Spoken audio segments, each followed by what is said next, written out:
Okay, so welcome back, everybody, like listeners new and not new alike, to another episode of the Business Whip. So I'm your host. If you don't know who I am, I'm Veronica, and I'm so excited to bring on Thien-Kim today for an interview because what she is doing is so exciting. And this is actually the first time that we're actually getting to chat in person. So, what better way to do it than recorded and for people to hear like all the amazingness that goes on in your life? So, Thien-Kim, welcome to the episode. And yeah, who are you? What do you do?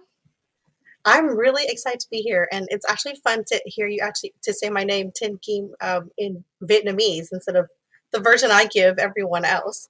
So I'm Tin Kim Lam, and I like to talk about sex, toys, and pleasure. I And mean, you we'll are put a it out perfect there. guest. I can't imagine not doing what I do. But the tangible stuff that I do is I am a debut author. I just released a book called Happy Endings, where the heroine is a Vietnamese American and she sells sex toys. So I might have drawn on some personal experience about that. And I also run a subscription box called Bawdy Bookworms, which is the perfect pairing of my love of romance books and toys. So basically, I curate these fun boxes. They're themed, and I pick a very, very spicy romance and then pair a toy with it. Kind of like wine pairings, but a lot more exciting. Oh my gosh, I love this because I don't drink wine. So it's like I would rather read and like have orgasms. So what better way than to stimulate my body and my mind? So that's what you're doing with Body Bookworms. Yeah, right. I mean, I've been reading romances since I was a teenager, and that's how I learned about sex at the beginning. And some of them got me really aroused. And back then, I didn't know what I was doing. And I thought, like, there are grown women like me who read these and get aroused. And, we take a break for a little playtime or some one handed reading. So why not include all those components that that you need when you're reading this book? Oh, I have perfected the one handedness. I love this. So, I guess this episode, where we're heading with all this, is we're going to focus a lot on pleasure, like pleasure for ourselves and creating pleasure for our audience. And that ultimately leads to a business right now that feels orgasmic. Like, cause like your face, like just at least I get the pleasure of seeing it, is completely lit up, right? So it's like, I can only imagine that this is amazing. Was it always this good from the beginning? Or did you have to do some like tweaks? Of course not. I had no idea what I was doing in the beginning when I started. So, Bawdy Bookworms turned 6 years in August, so very soon. And when I first started, I did not have any experience with online businesses. And my first launch, like, I sold one box. It was awful because I was thinking, wow, this business is such a great idea. No one's done anything like this. So, why wouldn't people want it? And I forgot that when you're selling toys, you're not really selling the toys. You're selling this idea of taking pleasure in your own hands, literally, right? And people are worried, like they don't know what to do, or maybe they're holding this device, like, what is this? Is this gonna, you know? They have so many worries and fears, and I didn't think about that when I was launching. So I actually, after I cried and had a little pity party because you have to acknowledge that feeling. I got back to work and I focused on building a community. So I started a Facebook group where I could really talk to most of my customers are women. And I've talked to women about sex and pleasure and how toys can really help them, whether they're playing solo or with a partner. And I do try to emphasize that you don't need a partner for toys. I think that's a huge misconception. A partner or more can make it a lot more fun, but it's not a requirement, right? We can have pleasure on our own. And we don't even need a toy for pleasure in general, right? But I think that toys really enhance that experience. So I built that community so I could educate because that's really why this business is so exciting to me is that I get to all these people discover new things about their body and discover things that make them feel good. And here I am, I'm like the guide, right? Like, here's a fun thing you can try, or here's a book you should read if you're interested in exploring this fantasy. And I want to be there to help people just be happier and live better lives. Why is your business or would you say that being an author is considered a business? Like, I don't want to mess up in terms of how I address this. So that's why I'm like, is being an author first a business? And second, like, why are all these endeavors that you dabble in, not dabble, that's the wrong word. You're like all in. So like why books? Books for me are so important. You're right. Being an author is a business. People think that publishing books, like you can be a writer and not have it be a business. But if you want to be a published author and make a career out of it, you really do have to look at it as a business. What you're writing, does it appeal to the current market? Right? You have to find the intersection of what the story that you want to tell and your creativity and what's going to sell. I mean, if you don't want to sell books, that's totally fine. Then it's not a business, right? It's a hobby. Same thing with any business. And for me, like storytelling is important because I grew up reading a lot of books with people who did not look like me, a lot of white people, especially in romances. I've always been drawn to this beautiful love story of finding someone who really gets you and brings out the best in you. All right. And then they have great sex together. Like that's gotta have all of those things for me. And as I became older and I wanted to find books that represented who I am, and people who looked like me, I couldn't find them. And I couldn't find the stories I would find. So I'm in an interracial relationship. And the stories I found were a lot about, if I could find them, where the plots were about race. The conflict was about race. Somebody didn't approve, or, one of the family members or whatever. And I thought, like, that is really an important story and it's very valid. But I wanted to bring stories that brought joy, right? Asian joy, Vietnamese joy specifically, because that's my background. People falling in love without that struggle of dealing with who they are, like their ethnicity, like that's such an important part.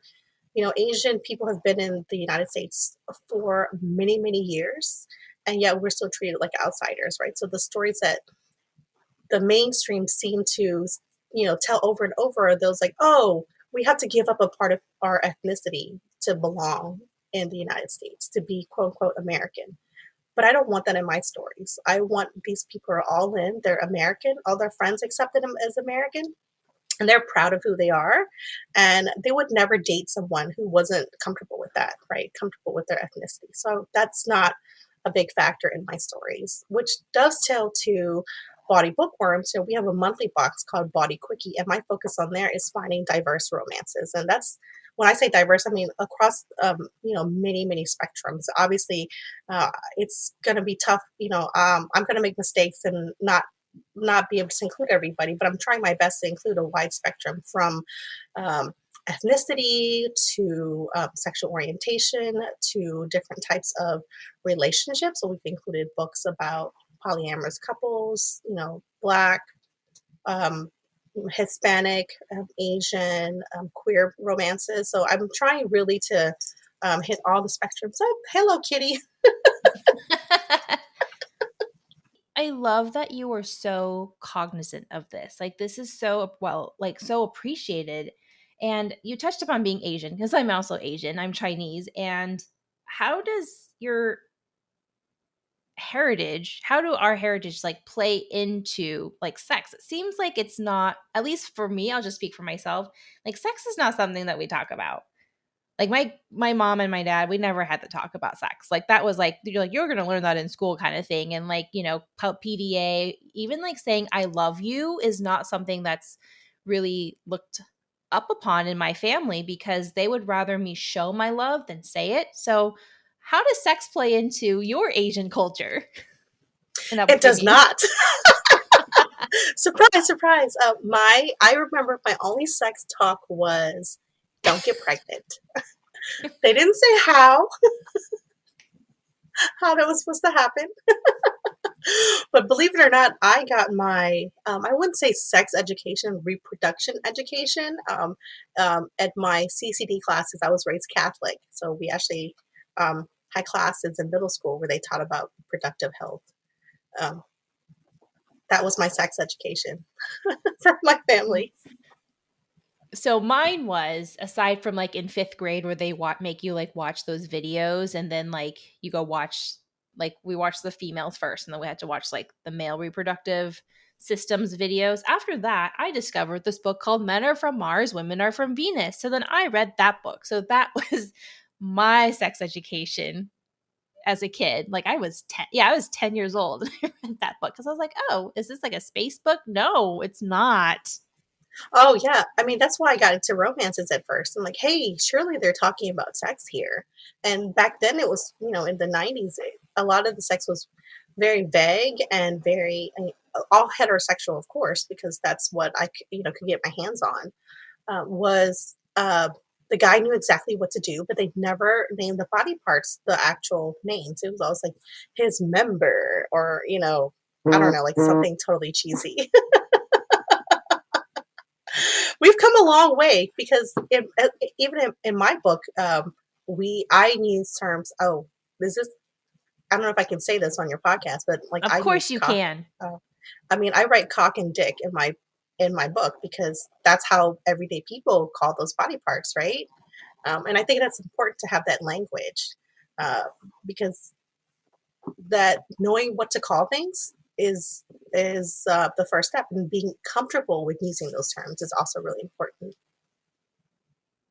So what systems did you have to create for yourself to be able to like write a book on time and also make sure that you're curating your boxes? Like you're running two businesses then. So like all these things sound great and all, but how are you still staying sane? Like I want to know that.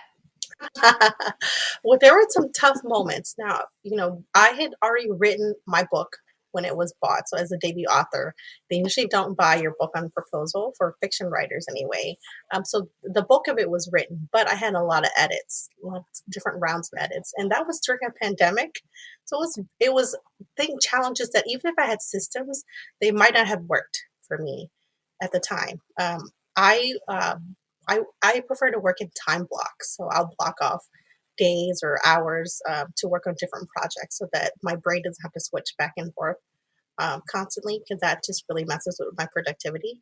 But as for writing, like I am so new at this, like I don't know what systems work best for me, and because writing is such like a long term project, right? So like my boxes, I can go month to month and say, hey, that didn't work in May. I'm going to do this for July. But I can't say that about my writing because it's like 80 something thousand words. It's going to take me more than a couple weeks to go through and figure out my system. So I'm hoping I have set up systems for my current book that I'm writing, and I hope that that works. But I think when it comes to something that requires so much creativity, you have to balance systems and then acknowledging the creative process. And yeah, so that's all to say is I don't know with my writing, but my box, I do have systems. And the good thing is it's more or less the same when curating my box. It's just rinse and repeat. And I have a Notion dashboard where I do keep the steps in, and I don't like look at them every month because I kind of know, but I know that it's there for when I am able to bring on a team member. So that's what I'm trying to do is like document those processes so they're there for Oh, when I'm ready to that gets me expand. hot and bothered. I am so in love with Notion. At first, I think I've been using it for a year now, and I just love how I could nerd out over it. And I'm sure that I'm not using it to what it's capable of, but it does what I want. I'm a mixture of paper and digital planning. I love it. But so long as it makes you excited to use it, so long as it prompts you to want to document, because like we were talking before we hit record, like the things that we do repeatedly, they're called habits. But then once you document that, that actually finally becomes a process to me. Like that's the difference between habits and process. Like somebody asked me that question. So I'm like, oh, yeah, that's true. We do things every day. We don't think about them. But like the moment we write them down, it's now living outside of our brains and it makes our lives so much easier. So the fact that you're like prepping your business for the future this much and anchoring it in Notion, because we use Notion as our knowledge base as well, it's just awesome. And yes, even though we have tasks like ClickUp task templates and Google Docs, and I even use Miro for my like mind mapping or create Loom videos, it's like all of it is scattered about, but it's all anchored and centralized in Notion. And we have like this area that allows us to see where the documentation origin is. So I love that you chose Notion as that home base. Yeah, I like it because it's so open-ended. I can do whatever I want. Though that was what that's what made it intimidating when I first started. And I have to say that I am not great at consistency. I don't know if you've ever taken your the Gallup strengths, but consistency is number 34 for me. So it's like way at the bottom. So I have to be cognizant of that. If I'm creating these systems and processes, that I know that there's flexibility, because I don't like feeling hemmed in by having to do Mhm. exactly what this says I'm supposed to do. Yeah, I love that. Like, I hate rigidity, but I embrace what I call like structured freedom a lot. Like, I'm creating like boundaries and rail guards, but then at the same time, I'm free to like bounce around. So, like, so long as I know I have this like tunnel that I need to go from one end to the other, it doesn't matter how I like bounce, unless as long as it's like contained in that tunnel. And then at the end of the day, I make it, or wherever, whenever, make it to the end of the tunnel. So it's all about just making sure what works. And so I love that you focused on time blocking. Like, did you always know that time blocking was your thing? Or did it take a few iterations to understand how you worked best? I've always been a multi-passionate person. I'm doing a lot of projects, and I learned, I don't know when this was, because I've been time blocking for several years now, that I work best when I can focus on one thing at a time, right? That is One so me. project. I call them projects because I used to, write a blog, do food blogging, freelance. So, I mean, I did like everything, trying to, because I had small kids, so I couldn't, I was the primary caretaker, so I couldn't work a regular 9 to 5 job. I don't know where it is where you are, but childcare in the DC area is ridiculous. It's basically like another, you would work a full time job to pay for daycare. So I opted to stay home, and had to find like different freelance jobs. So I learned, if I didn't block off time to focus on like one thing at a time after the kids were in bed or napping, that I would never get it done. So, what does your day to day look like? Like, Well, my kids are older now; they're pretty self sufficient. So my day to day is, well, my pandemic day to day is, once I'm up in the morning, I have a small office. We finally added curtains about 6 months ago, so I feel like I have my own private space, and I check my planner. So on Sunday nights, I sit down and kind of like loosely plan out my week and what I want to get done during the week and what days are best for each kind of work. And I'll look at my planner and say, hey, is this still like good for today? And then I'll figure out like what's a priority, work on that first, and then go down the list and do other things. But I try to put like tasks, and like tomorrow, my planner have like Q3 goal planning. So I'm trying to do those task things like in my business and then on my business. so, did staying at home make it easy for you just to like choose a subscription box model as a way to generate income? Or actually, why did you choose to do a subscription box model? Yeah, that's a very good question. I have experience in sales, so I used to be a consultant for an in-home like toy company. I did that for 12 or 13 years. Was really good at my job, but I wanted to. I didn't want to leave my home as often. Like, I was going out like 2 or 3 times a night to do shows, right? And I just was tired of that grind and DC traffic, and I wanted to do something where I could do it all from home online. And I thought, why not the subscription model? It's like a book club. Here's like a box you get every month, and you can read the book, and then we'll have book club discussions, because I missed that interaction with people, right? As a mom with small kids at the time, it was just wasn't easy for me to like leave the house for a couple hours to go to book club. And I'm an introvert, so finding a new book club so intimidating. It's funny, people think like, "Oh, you talk about sex toys all day, but you're afraid to like talk to a stranger." But if I'm talking about sex toys to a stranger, I can do that. But I wanted the subscription model because I wanted that recurring income. I wanted people to like be feel part of something, right, and not make it purely transactional. Not just to buy this thing and run away with it, um, and um, like, and not come back. Like, because I think the experience about buying um, a new to you toy, like when you like it, you want to share that with somebody. And I wanted to give people a space. So, our Facebook group, Bawdy Bookworms Insiders, it's open to anybody. You don't have to be a subscriber to join. That you can go in and say, hey, um, I really like this book that was in last month's box. Like, can you recommend me more books, queer romances that have a lot of steam in them? Or can you recommend books with autistic characters, things like that, because I can't read everything. Like, I am not the expert. I'm the expert at putting books and toys together, but I'm not the expert on romances or toys, right? Because I wanted to give people that community, um, and they can experience this box together. And of course, like, recurring income is always nice. It doesn't hurt. You don't constantly have to find, to find new customers whenever you are launching a product, right? And I think like having a monthly item gives me a good promotion calendar. Like, I know what I'm going to be talking about next month. I can hype it up. I can do the same things. Like, I revealed the theme of the box, revealed the book. We're working on adding author interviews so that I can create these systems of how I'm going to promote this box so that I don't really have to think about something unless it's not working for us, right? So that Yeah. I can I kind love of how you slot that anchored that in. though. I love how you anchored the subscription box model to be in alignment with how you wanted to live. Like going out 2 to 3 times, you said a night or a week Hmm. Yeah, a with week. small kids.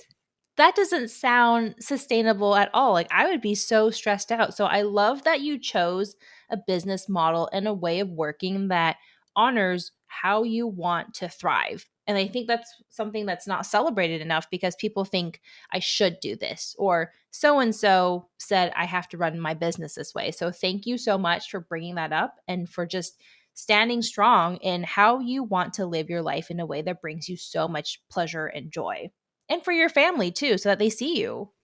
Yeah, well, I want to acknowledge that I couldn't have done any of this without my partner because he's the one working the 9 to 5 job with the health insurance, and when you have kids, you need health insurance, or I mean, you don't need it, but it's very, very, very helpful. So he was the one that was, really, he supported me. Anytime I said, hey, I want to start a subscription box, and he says, do it. Or I said, hey, I think I want to write a romance book. Go for it. He's my hype person. Like, he's my best cheerleader, and he is in the back doing all those things to support me while I'm out here, like, blabbing about toys. So he doesn't complain about helping me try out new products. I love that. So, what's next for you? Like, you seem to have so many things on the horizon. Like, what's next? Well, I would really love to grow Bawdy Bookworms even more so that I can bring on team members and really focus on growing our community and really like focus on the education part, right? Educating people about pleasure and different toys and helping them find diverse romances. I think that is super important to me, is that knowing, like, giving people the opportunity to read books outside of their personal experiences can help them learn more about other people and cultures and help create empathy, right? When we understand people and what they're going through. And romance is great about that. If you're going on an emotional journey with these characters, then you can understand where people are coming from. And so that they can see that love is love. And here are people falling in love. And they are flawed like everyone, but they are beautiful. And that's what I want with Bawdy Bookworms. As for my writing career, I want to write more books with Vietnamese characters doing things that people don't expect us to be doing, right? To get us out of that bubble of, whatever those stereotypes that the media has put our culture in. So, So, for selling me, sex. Uh we huh. have to be good girls. Like we're touted as we have to be really obedient and we are kind of like that seen and not heard, except I am like, look at I'm wearing yellow today. So it's just like you see me and you hear me. So I love that you are writing books that are challenging the paradigm or the expectations or what society expects from us, right? So being someone who is Chinese, like I'm really applauding what you're doing. Like this is not something that we get to talk about enough. And so I'm really excited for you to like spearhead this conversation and doing it with your style and flavor.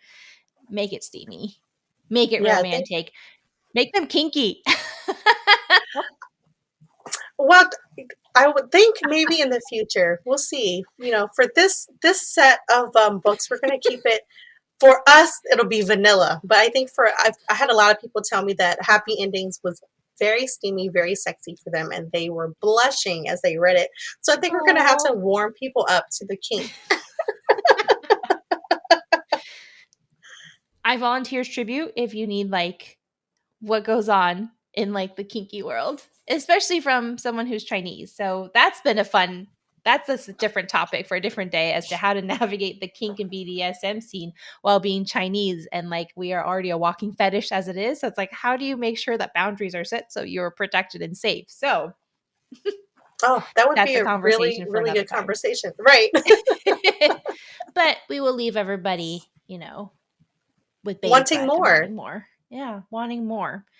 Okay, so before we close out this episode, I would love for you to tell our listeners like what are you going to do to make your business even more orgasmic than it already is? Like it can always be better, right? So what are you going to be doing like in the next 3 months or so to Well, have more business orgasms? yeah, I am looking onto hire out tasks that I don't enjoy doing that are not orgasmic. So I actually just brought in my first part-time assistant, and we're working on onboarding and making sure our working styles mesh well together. But I would love to bring on more people to take away all those pesky little things, so I can read books and go attend meetings about new vibrators. I love it. So what are some of those things that you do not enjoy doing so that people kind of are like, "Oh, okay, I have some ideas too." Funny enough, even though I used to do it for clients, is that social media.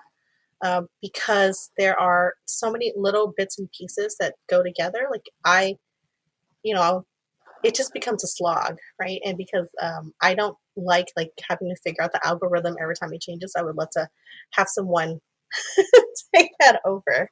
Um, and I recently got moderators from my community, so I don't really have to be in the group anymore. So that's good. What else would bookkeeping? That definitely does not bring me pleasure. I always tell my friends, I'm like, "I'm great at counting money, but I'm terrible at math." That's what spreadsheets are for. I've even bought spreadsheets to do it. I'm like, but I don't want to enter all the information. But it's a part of business, and so that's why we talk about these things. Like, everybody experiences these things. Like, it's not just us or you, listener. Like, oh, am I not the only one that doesn't like bookkeeping because I'm supposed to, right? Because I'm an entrepreneur. I need to. It's like, no, you stay in your zone of genius. Focus on what does well to bring in the money so that somebody else can take care of the books and other things for you. Right. And if you're like me, where I didn't feel like I was in a position to hire anyone, I had a running list. I think it's in my Notion doc, like tasks to hire out. So every time I would work on something like, oh, I don't want to work on this, I would add it to that list so that, the time came, I looked like, what's the priority on this list for me to hire out? Oh, this is amazing. So I really appreciated that you said yes to coming on my podcast to talk about like being Asian, being such a loud and proud proponent of sex positivity and pleasure for everybody. Like, is there anything that you'd like to share before our time here comes to an end? And we'll make sure like your book is linked into the show notes, your Facebook group, all the ways that we can find you. We'll make sure that people can find you. If you enjoy reading romances, especially very sexy ones, or talking about sex toys, I invite you to join our Facebook community. It's free and open to everyone who is cool, right? um, if you like sex toys and romances, you're automatically cool. It's called Bawdy Bookworms Insiders, and send a request, and I'll see you in there. Well, thank you so much for your time today. I am cheering you on with everything that you're doing because it is so important. So that's it. Like that's the episode. Like you are doing the good work that needs to be done, and so that we can have the conversations that desperately need to be had. So thank you for baking that into your business and having it be pleasurable, productive, and ultimately profitable for you. Thank you. It's a pleasure to be here and chat with you about pleasure.